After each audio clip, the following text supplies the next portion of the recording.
the end of the second day at Wispapalooza here in Las Vegas, and I'm delighted to be joined by Jack Raynor, who is a senior technology consultant with Meta, and he's the chair of the OpenLAN and OpenWiFi. So first of all, Jack, thanks a lot for taking the time to sit with us today. Thank you for offering me the time. Okay, great. So we're going to talk about OpenWiFi and OpenLAN, and I understand that you reached a significant milestone quite recently, so maybe you can just talk about that milestone. Yeah, thanks a lot. We're super proud. We recently crossed 100,000 deployed devices in the OpenLAN ecosystem, including the access points and switches. And actually, we're kind of steamrolling right now. We're heading toward 150 by the end of the year as our target. So that's I great. think we're so that adoption is accelerating. It's accelerating. Right. It'll be much quicker to the second 100,000. Exactly. Than the first. That's great to hear. Congratulations.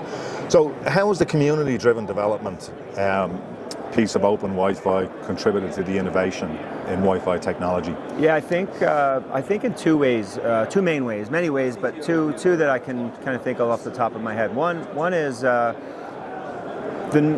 been developing hardware and software products for most of my career, and the open community-based feature development process is a little bit different than a traditional product team that's funded. In our platform, when we develop a new feature, we come up with an idea, a community member will document it and propose it. We talk about it in an open forum. And what ends up happening is there are other community members that are interested in those features as well, but they have a slightly different angle at it or a different use case. Right. And so through those discussions, we really get to solve problems and create features that are a little bit more diverse in the market. So I think that's one way. I think the other way is because of the community-based development process, we kind of created this table stakes for the kind of plumbing, we call it, the base platform. And so our community members who create products off of this stack don't have to commit as much resources to those things, the standard kind of things, and they can commit those resources to the really innovative things that sit on top of the primary stack. Okay, great.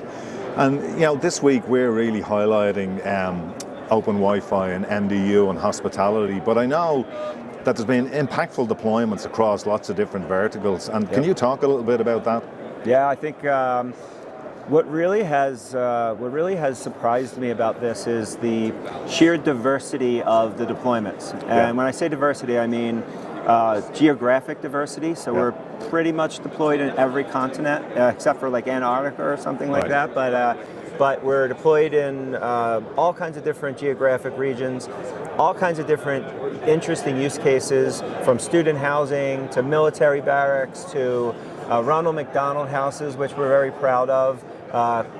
Industrial, as you know very well at EPS, industrial and carpeted office environments. So it really is, stadiums as well. It's amazing that for such a, we're pretty small still in the market, but the diversity of the deployments is fantastic. So it sounds like really anywhere Wi-Fi is required, you're saying deployments there. Anywhere where you have dense Wi-Fi needs and enterprise features required, we're going to be a player there. Okay, great. Let's talk a little bit about security then. It's always a concern for people.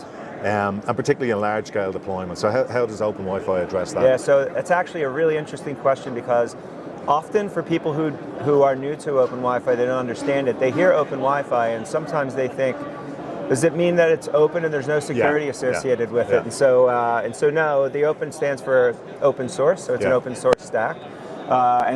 We solve security in three primary ways. Number one, we abide by the industry 802.11 standards and other industry standards. So for instance, in the 802.11 stack you have WPA2, WPA3, EAP, and some of those technologies. So we abide by all of those standards that the industry sets on security. I think secondly, in our architecture, well, even on top of the WPA2, WPA3, we support MPSK and Radius and those enterprise standards. From an architectural standpoint, we are architected in a way, we use a PKI platform, which stands for Public Key Infrastructure. So every one of the devices in the OpenWiFi ecosystem that gets manufactured gets a certificate that's printed on it. It's a globally trusted, unique certificate on the client.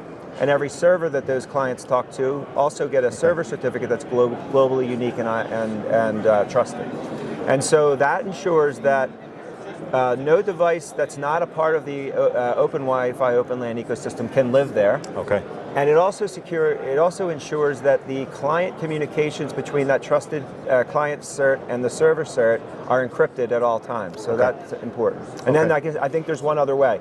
We're built on open source standards, which starts at Linux at the bottom, and we're constantly patching our stack with all of those kind of new security. Got it.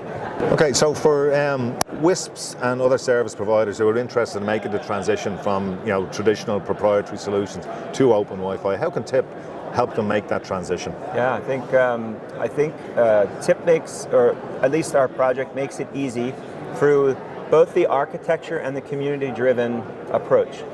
Our architecture is very open. We use open APIs. It's very flexible, and from the community-driven standpoint, we have community members that offer different options. And so WISPs often have, or any kind of ISP really has unique needs, whether it be they want the full end-to-end stack or they just want a couple pieces.